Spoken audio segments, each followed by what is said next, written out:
আসসালামু আলাইকুম। এই মুহূর্তে আমার কাছে একটা ক্যামেরা একটা ভাই নিয়ে এসছেন।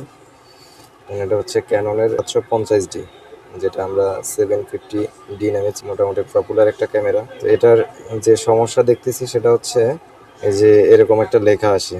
প্রায় আমরা এই ধরনের সমস্যাগুলো ফেস করি অনেকেই, যাদের এই ধরনের সমস্যা হয়। শুরুতে আপনারা যেটা চেক করবেন, ফার্স্ট হবে এইখানে যে লেখাটা আছে ওইটাই বোঝাচ্ছে যে ক্যামেরাটা মেমোরি কার্ডটা ফরম্যাট করার জন্য। আপনি শুরুতে আপনার ক্যামেরার মেমোরি কার্ডটা চেক করে নেবেন, মেমোরি কার্ডটা ঠিক আছে কিনা।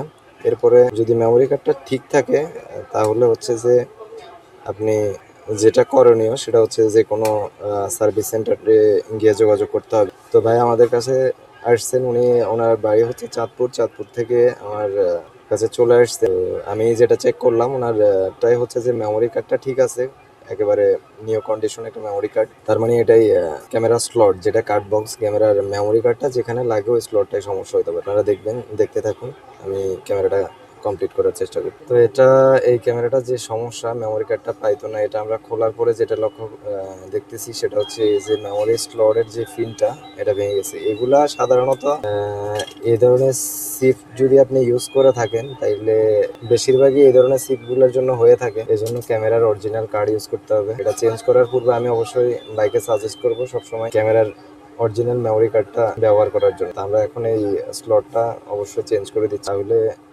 ক্যামেরাটা হচ্ছে ঠিক হয়ে যাবে ইনশাল্লাহ। যাক, ফাইনালি আমাদের কাজটা কমপ্লিট। মেমোরি কার্ডের যে সমস্যাটা আমরা কার্ড চেঞ্জ করে দেওয়াই ছিল সেই ডিভাইস যেটা সমস্যা ছিল, এটাকে কার্ড বক্স বলে। এটার জন্যই হচ্ছে যে ওই লেখাটা আসলে আমরা চেঞ্জ করার পরে এই ধরনের সমস্যার জন্য বেসিক্যালি যেটা হয় সেটা হচ্ছে যে মেমোরি স্লট ইউজ করার পরেই আপনারা এগুলা চেঞ্জ করার পরে আর এগুলা ইউজ করবেন না, অরিজিনাল মেমোরি কার্ড ইউজ। এই ধরনের নিত্য নতুন ভিডিও পেতে আমাদের চেষ্টা করবো আপনাদেরকে ভালো কিছু সাজেস্ট করার জন্য।